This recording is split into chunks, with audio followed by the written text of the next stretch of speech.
Hello दोस्तों, veterans नमस्कार। मैं दीपान सिंह। मैं 4-5 दिन से कुछ मेरे एग्ज़ाम्स थे और कोई अनहोनी घर में हो गई थी, इधर उधर जाना पड़ा। लेटेस्ट जानकारी आप तक नहीं आ पाई। मैंने सुना था कि 15 जनवरी 2026 को जो सिंगला साहब वाला केस है उसकी सुनवाई होनी है। और ये सारी जितनी भी जानकारी थी, DS मूर्ति साहब ने वो जानकारी डालते रहते हैं और उन्होंने जानकारी डाली कि प्रेजेंट लिस्टेड ऑन प्रेजेंट जो केस है 15/1/2026 फॉर फाइनल हियरिंग। अब ये मानते हुए कि DS मूर्ति साहब ये कह रहे हैं तो उन्हें पढ़ा होगा कि ये फाइनल हियरिंग के लिए है। और उनके कुछ और भी कमेंट्स हैं, उन्होंने क्या क्या प्रयत्न किए हैं उन सारी चीज़ों को हम बताएंगे। तो पहले तो हम ये लेते हैं कि 15 जनवरी 2026 को DS मूर्ति साहब के अनुसार ये फाइनल हियरिंग का केस है।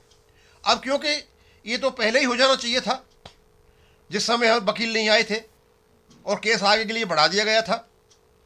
एनीवे 14 को छोड़ करके 14 की छुट्टी है और 15 को ये आ गया और भी अच्छा है।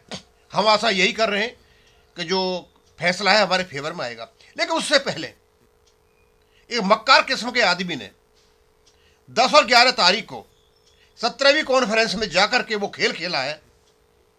जो 32 साल से पेंशन अपडेशन को अटका रहा था, अभी भी वो अटकाने पर तुला हुआ है। वो अभी भी कह रहा है पेंशन फंड नहीं है, ऊपर से आएंगे, नीचे से आएंगे, यहां से आएंगे, वहां से आएंगे। और किसके कहने से कर रहा है? जिसका नाम है वेंकटचलम। उसका मैंने अच्छा खासा वीडियो बना दिया है और उसके और भी वीडियो बनाऊंगा। ये व्यक्ति केवल और केवल वहां NPS वालों को बेवकूफ बना रहा है, पेंशन अपडेशन को रुकवाने की कोशिश कर रहा है और सरेआम सुप्रीम कोर्ट के खिलाफ बोल रहा है। जो आता है डेफेमेशन में, जो ये मूर्ति के खिलाफ डिफेंसर की जो बात कर रहा था, ये इस पर भी बनता है। कहता है सुप्रीम कोर्ट एंटी वर्कर्स हैं। इसको ये पता होना चाहिए कि केवल और केवल सुप्रीम कोर्ट की मेहरबानी है आज ये पेंशन अपडेशन हम चले हुए DS नकारा वाले केस में। अदरवाइज भारत सरकार ने तो पहले काम तमाम कर दिया था।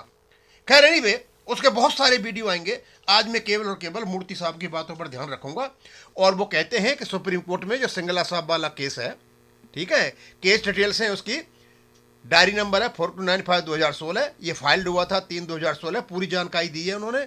और इनका जो है केस नंबर है 7993 और LPC नंबर वो सारा इन्होंने दे रखा, पूरी डिटेल दे रखी है इन्होंने। यदि कोई देखना चाहे तो केस डिटेल जाके देख सकता है। और इन सब के ऊपर बाद में वो कहते हैं भैया इसकी फाइनल हियरिंग होगी 15 जनवरी 2026 को।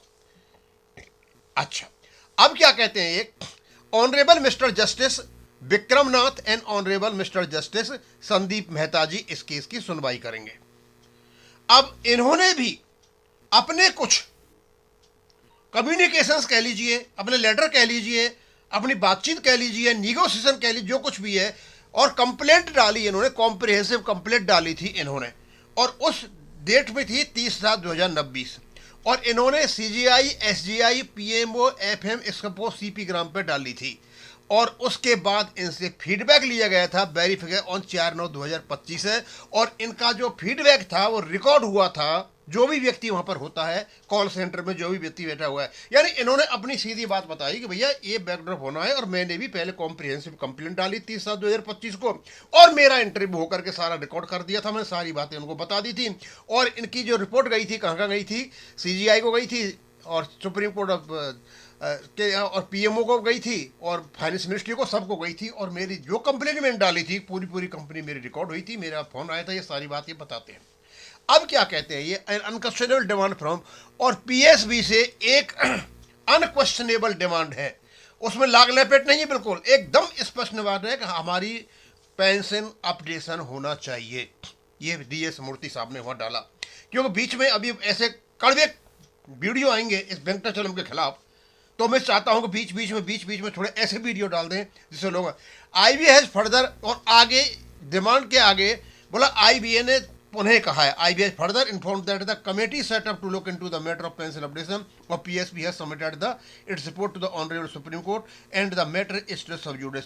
और कहते हैं जो कमेटी, IBA ने ये कहा है कि भाई हमने जो कमेटी बनाई थी उसकी रिपोर्ट हमने जाकर सुप्रीम कोर्ट में दे दी है। अब क्या उसमें है, क्या उसने, उसका हम अंदाज ये लगा रहे हैं कि जल्दी ये सुनवाई होती है 15 तारीख को खत्म हो जाती है, तो आर्गूमेंट तो होंगे नहीं, आर्गूमेंट नहीं होंगे, स्वाभाविक सी बात है, गवर्नमेंट की ओर से प्रपोजल आ जाएगा, इधर से प्रपोजल को मान लिया जाएगा, दोनों ओर से क्लियर हो जाएगा। तो एक तो तरीका ये है कि आरबीआई जो फॉर्मूला है उस पर सहमति बन जाए, और ये होगा प्रोस्पेक्टिवली 2019 से होगा या 2022 से होगा या वर्तमान में 3 तारीख है। और यदि रेगुलेशन बेस्ड होता है तो इसमें बहस चलेंगे और लिए लंबा खींचेगा। अब क्या होता है माननीय सुप्रीम कोर्ट में, क्या नहीं होता, वो तो बाद में देखा जाएगा। लेकिन सुप्रीम कोर्ट में होने से पहले आप जरा इस मक्कार किस्म के आदमी का भाषण तो सुनिए। ऐसे बोल रहा है जैसे पूरा हिंदुस्तान ये चलाता है, एक मतलब एक ऐसे व्यक्ति की तरह बोल रहा है, इसको कोई अधिकार ही नहीं है और सारे अधिकार अपने पास लेकर के बैठा हुआ है।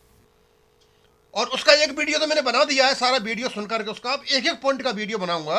और ये कहता है रिजाइनीज को कोई अधिकार नहीं है पेंशन लेने का। भाई कहां से आया तू है? और एनपीएस को डीए दिलाएगा, एनपीएस का पेंशन अपडेशन कराएगा। ये आदमी पागल हो चुका है, इसको निकालो यहां से। अदरवाइज इसको ये कुछ पता नहीं है, ये पता नहीं है इसको कि एनपीएस को ऑलरेडी ओपीएस में भारत सरकार ने बदल दिया है और अधिकतर लोग ओपीएस में जा चुके हैं। मगर डीए भी मिलेगा, लास्ट पीरियड उनका 50% भी मिलेगा।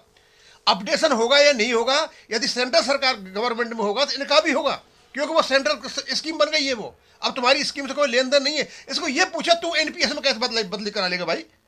वो तो बैंक की स्कीम है क्या? बैंक की स्कीम तो है नहीं, बैंक का तो स्कीम रेगुलेशन है जिसमें तुम दुलत्ती मार करके बैठे हुए हो। ये केवल और केवल एनपीएस सेंट्रल गवर्नमेंट की स्कीम है। समझे? उसको पीएफ या आर कौन सा है जो पीएफ वाले वो उसको वो करते हैं रेगुलर। उसके बाद ओपीएस, वो भी गवर्नमेंट की स्कीम है, आपसे कोई लेन देन नहीं है। वो स्कीम की जो कंडीशंस होंगी, जो रेगुलेशन होंगे, वो इस पर लागू हो जाएंगे। तुम कैसे कर लोगे? क्या है तुम्हारे पास हैसियत? तुम भारत सरकार से बात करोगे? अब मैं लेकर के आऊँगा दूसरी चीज़ें, मैं छोटा छोटा बनाना था ये, और छोटे छोटे बना करके आपको दूंगा। और have faith in God, have faith in supreme court. Supreme court में विश्वास रखिए आप। ये व्यक्ति जो भी कर रहा है यहाँ केवल पागल हो गया है। इसको ऐसा लग रहा है कि पेंशन अपडेशन नहीं हो जाए, इसकी किरकिरी हो जाए, या फिर कुछ ऐसे स्वार्थी किस्म के लोग हैं, आईवीएम बैठे, डीएफएस में बैठे, बैंकों में बैठे हैं, कि इस व्यक्ति को आगे करके बुलवाओ, कुछ डिस्करेज कराओ पेंशनर्स को। यह जो मुहिम चली हुई है सुप्रीम कोर्ट में, उससे पहले ही कुछ उल्टी से कहलवाओ। तुम्हारे कहने से कुछ नहीं होगा। सुप्रीम कोर्ट में सारे तथ्य रखे जाएंगे और तथ्य रखने के बाद सारी बातें आएंगी वहां पे, जब पता चलेगा। एनीवे, अब इसको यही खत्म करूंगा। थैंक यू, धन्यवाद।